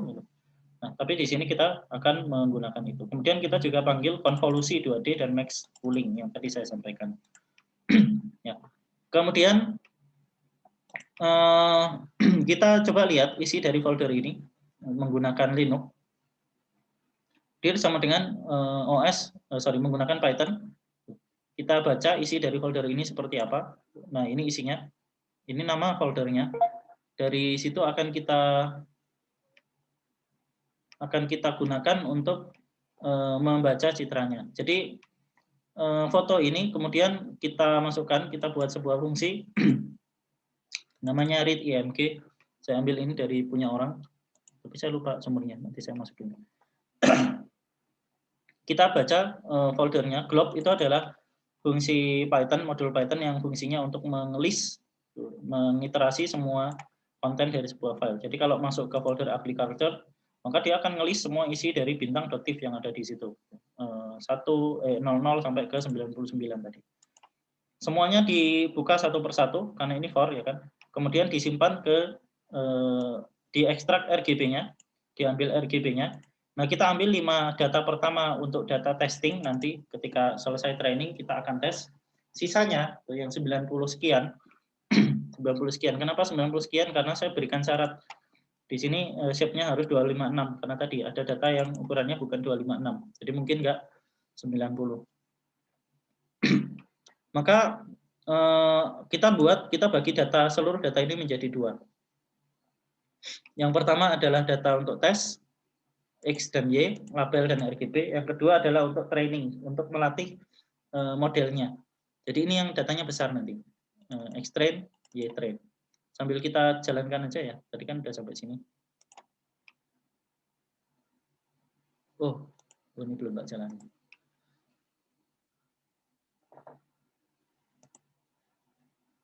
Oke, kemudian kita running ini. Isinya apa? Enggak ada, karena kita baru mendefinisikan fungsinya, belum kita panggil. Ya, kita bagi menjadi training dan testing. Masing-masing XY, X-nya adalah data citranya, Y-nya adalah label. 0, 1, 2, 3, itu sesuai dengan urutan ini. Kemudian kita running. Ini belum tak running ya.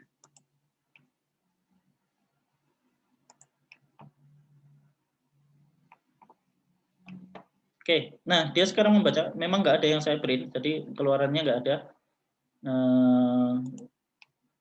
Di bawah ini baru kita cetak berapa jumlah data yang digunakan. Nah, ternyata ada 1.700 masuk ke training. 256, 256, 3. 2 pixel, baris kolom, 3 band. Kemudian 21 ini jumlah kelas, ada 21 label, 21 folder. Untuk data testing, pengujian, kita pakai 105 data dari ini.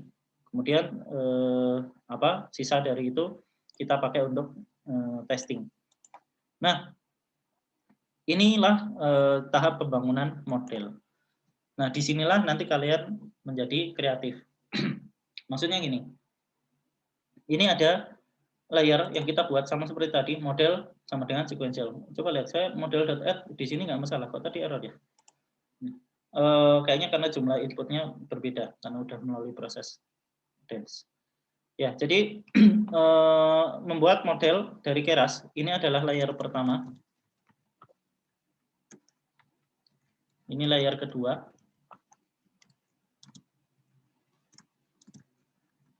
Ini layer ketiga.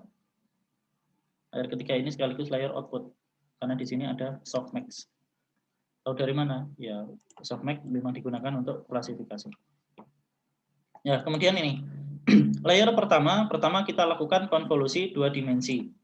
Unitnya bukan lagi 1 tapi 32. Jadi ada 32 neuron yang berbeda, 32 neuron. Masing-masing neuron kemudian membaca 3 input tadi RGB. kernel size-nya 3x3, yang tadi kotak-kotak kecil tadi di sini. Ini. Nah, kernel size-nya 3x3 seperti ini persis. Nilainya berapa? Dia yang nentuin. Dia sendiri yang nentuin nilainya. Kemudian activation-nya adalah relu. Activation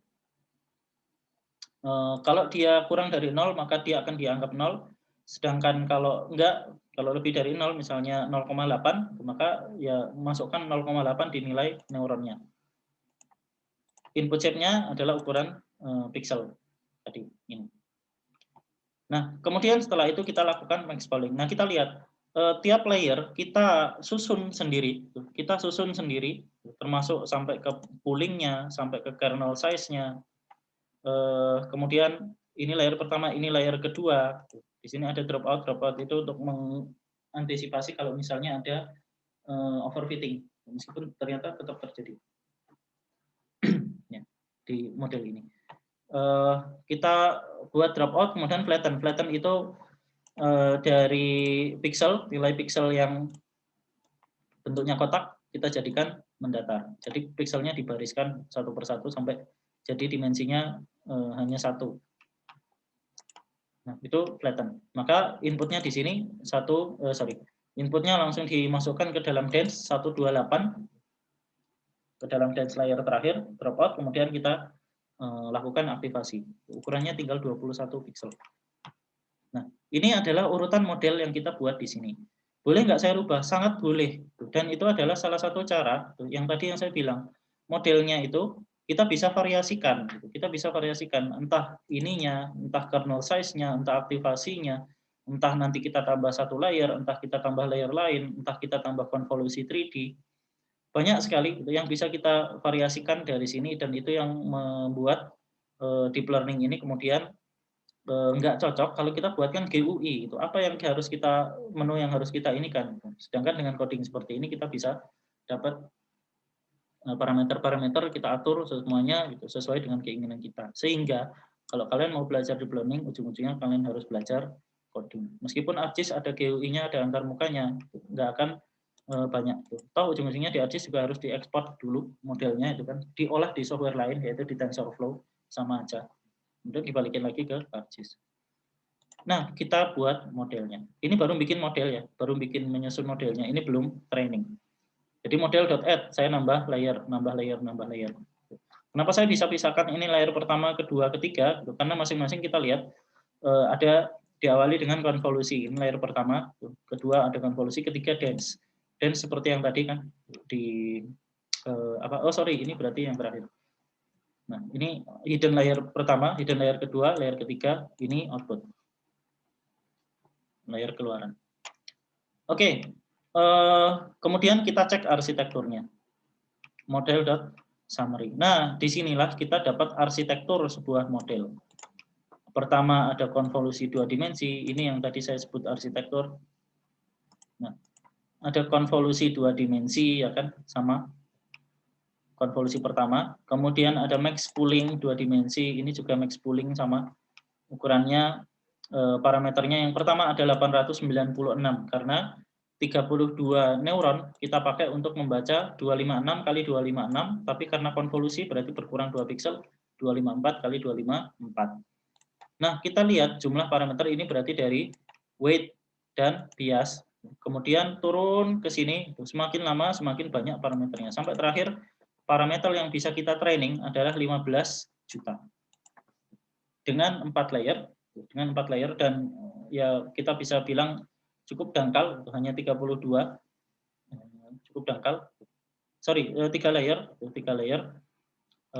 yang terakhir malah layer dense. Ternyata kita dapatkan 15 juta parameter yang di-adjust pada saat kita sekali melakukan training, pada saat membuat epoch.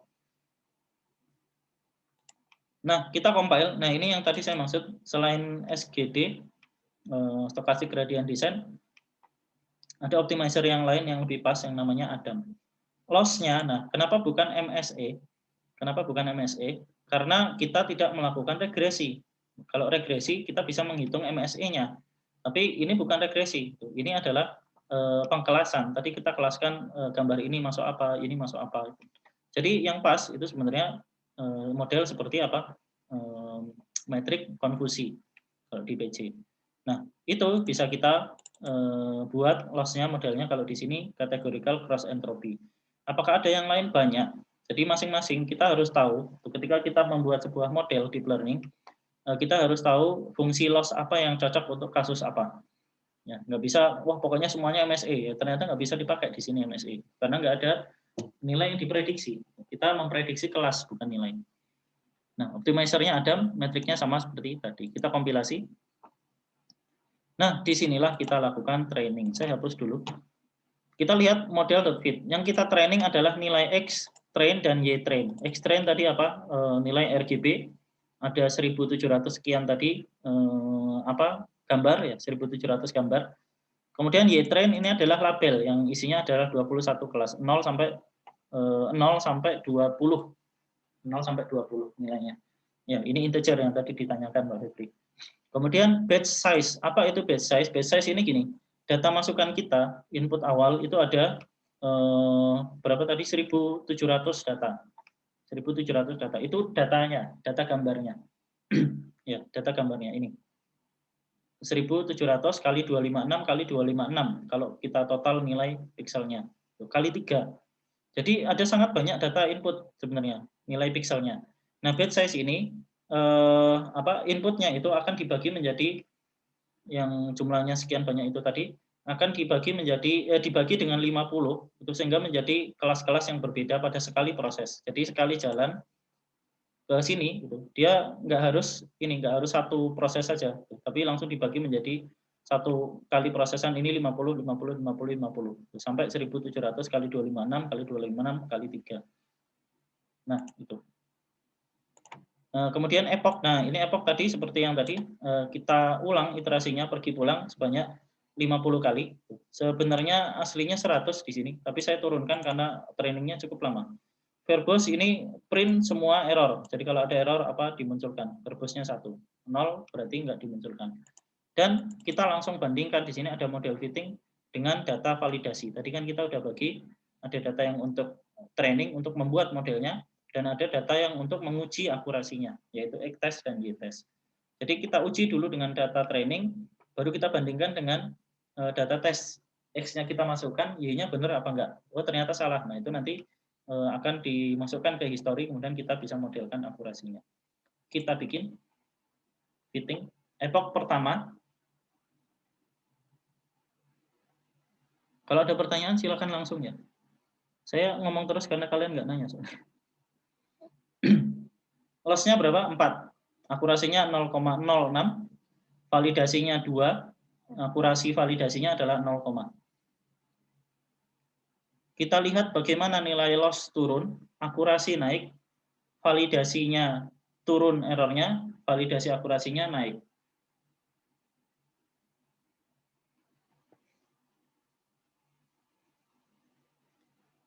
Ya, sambil proses epoch ke 30-an ada pertanyaan? Oh, baru epoch 15 ya. Bayangkan 15 juta parameter pada tiap epoch. Satu epoch ini memproses 15 juta parameter yang di-adjust. Di-adjust berarti dicari mana yang paling minimal dari semua kombinasi tadi, 15 juta kombinasi yang berbeda. Dicari mana yang minimal dan hitungannya hanya memakan waktu 71 milisecond. Luar biasa. Oh, sorry, 3 detik 72 milisecond. Ya, sampai sini ada yang ditanyakan tentang pemodelan dan lain-lain. Saya sengaja menghindari GUI karena memang nggak ada pertama. Saya juga nggak punya ArcGIS. Yang kedua, karena dengan coding seperti ini kita benar-benar bisa paham. Misalnya kalau kita nyusun modelnya, oh model sekuensial, saya bisa nambahkan layer, oh max pooling. Kemudian saya nambahkan layer lagi. Oh gimana kalau ini misalnya saya perbesar, gimana kalau kernelnya saya perbesar. Kalau activation-nya saya ganti sigmoid, apa yang terjadi? Jadi benar-benar kita punya kontrol terhadap model yang kita bikin dan kita bisa lihat nanti hasilnya seperti apa, bagaimana melakukan nanti istilahnya adalah hyperparameter tuning. Kita mencari parameter apa yang harus dioptimalkan agar nilai errornya minimal dan itu susah banget. Jadi hyperparameter tuning itu bisa dibilang seninya deep learning. Oke, sambil dia terus melakukan training, saya akan lihat aja hasil dari yang tadi kita, oh udah selesai. Nah, di akhir epoch, akhir training, nilai loss saya adalah 0,1, kita lihat dia naik sedikit. Tadinya 0,06. Jadi ini menunjukkan bahwa semakin banyak epoch itu belum tentu nilai semakin baik. Karena yang dipakai tentu yang terakhir. Kemudian akurasinya 0,97, bagus. Pada saat divalidasi ternyata loss-nya masih cukup besar, nilai loss-nya masih 2 dan akurasi validasinya masih kecil. Nah, ini menunjukkan apa? Nah, nanti silakan dilihat apakah ini overfitting atau underfitting. Kemudian kita plotting. Nah, kita lihat ternyata data trainingnya hasilnya sangat bagus, tapi ketika kita tes hasilnya jelek. Ini overfitting atau underfitting? Ya, silakan dilihat lagi materi yang minggu lalu. Demikian juga dengan loss-nya. Tadinya turun, sama-sama turun, tapi ternyata begitu dengan epoch yang kesekian, data testingnya tidak semakin baik. Bahkan ternyata loss-nya semakin besar di akhir. Artinya ada pada saat dipakai dengan data yang dia belum pernah lihat. Jadi tes ini, kalau train ini berarti diulang dengan data yang dia memang dipakai untuk membentuk model ya, untuk mengurangi weight dan bias. Tapi kalau tes ini berarti dia dipakai untuk menguji sesuatu yang dia belum pernah lihat, data baru. Dari sekian data ini kita bagi 2, data baru kita masukkan ternyata errornya masih besar. Nah, artinya ada yang perlu kita adjust di sini. Apa ya nanti dilihat. Nah, ternyata terakhir testing loss-nya adalah sekian, cukup besar dan akurasinya masih kecil. Kok saya bilang cukup baik, jelek. Ya, kemudian kita coba data baru. Di sini saya punya data Pogung. Data Pogung ini ada di Drive yang tadi saya share linknya. Di situ ada data. Silakan dicoba. Itu kira-kira dia masuk ke kelas apa? Tadi saya coba ternyata dia masuk kelas pantai. Mungkin perlu pantai di Pogung. Nah, nanti silakan dijawab pertanyaan ini. Apakah model kita ini overfitting atau underfitting, ataukah sudah ideal? Kalau ideal apa yang harus diperbaiki? Kalau overfitting apa yang harus diperbaiki? Kalau underfitting apa yang harus dilakukan? Underfitting biasanya terjadi kalau data kita kurang.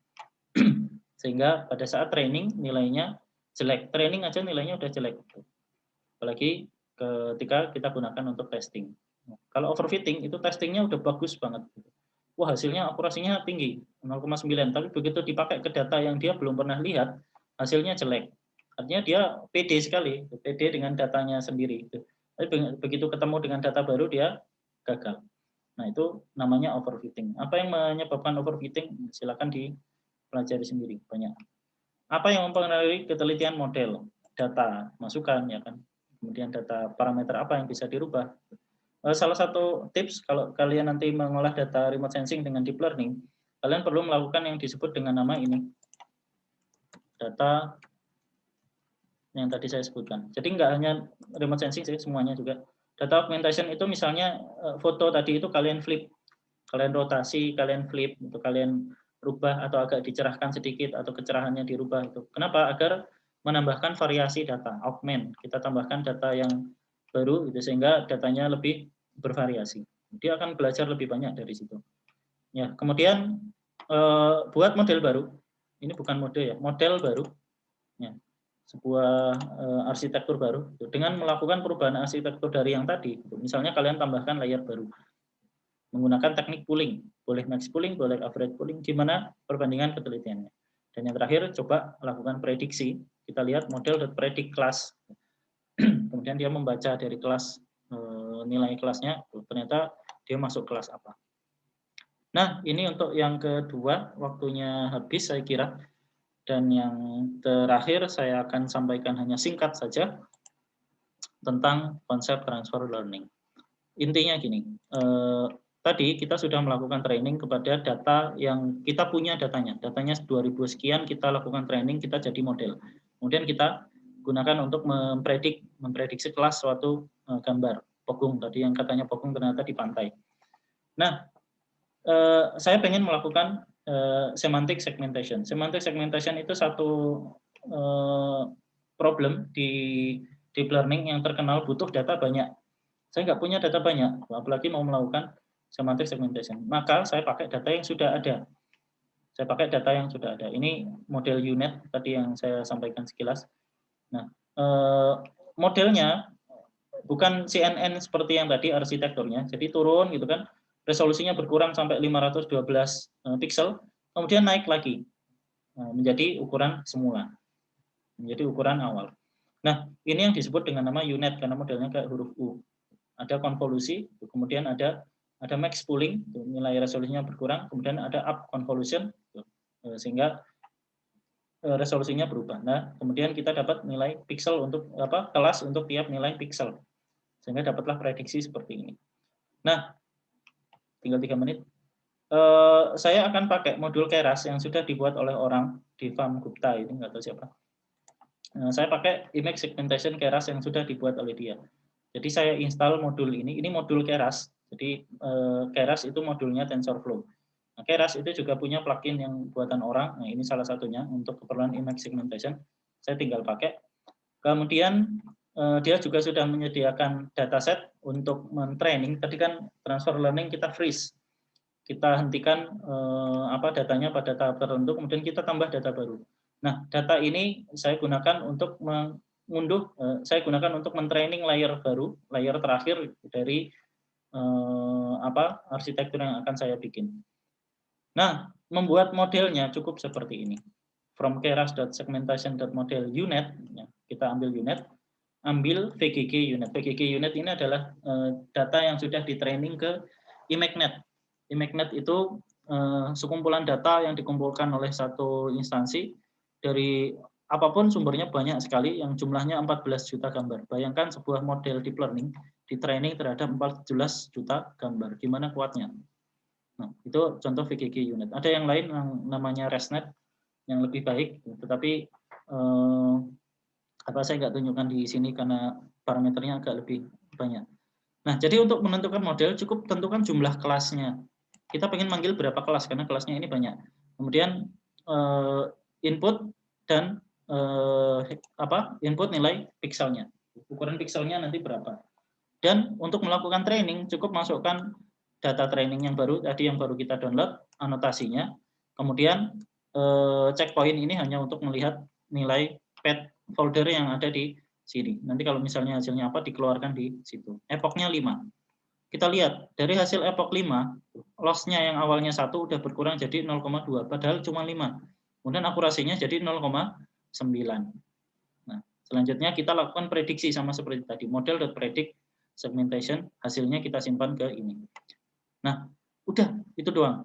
Jadi transfer learning itu kita tinggal pakai model, kita nggak perlu bikin model.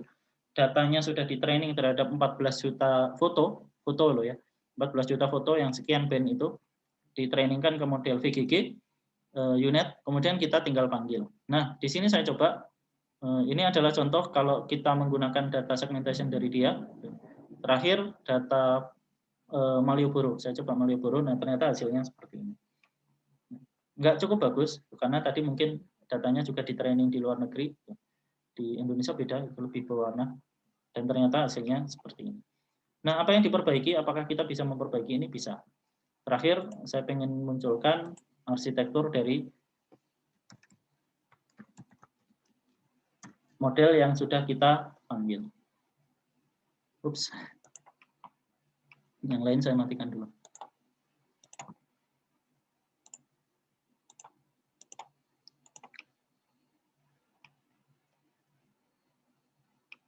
Oh, sorry, harusnya saya running dari depan. Ya, nanti silakan di running ya.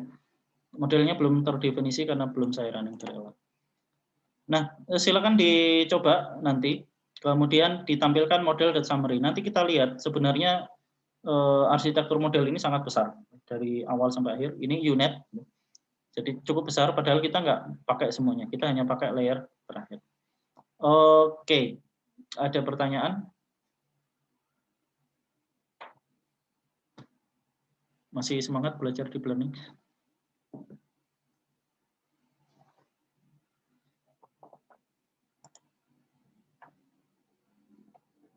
Ya, sambil nunggu barangkali ada yang udah nyoba dari latihan yang tadi udah saya share. Ini kayaknya trainingnya lumayan lama, jadi jangan-jangan belum saya ganti runtime-nya. Udah. Meskipun hanya 5 epoch, kayaknya lumayan lama. Ya, biarkan running untuk training dari data ini. Ada pertanyaan?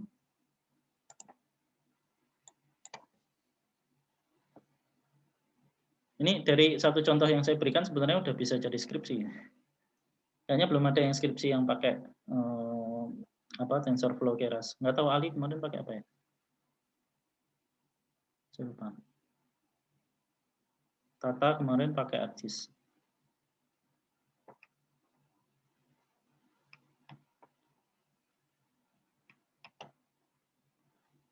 Wah, cukup lama. Ya, ada pertanyaan barangkali? Nggak ada.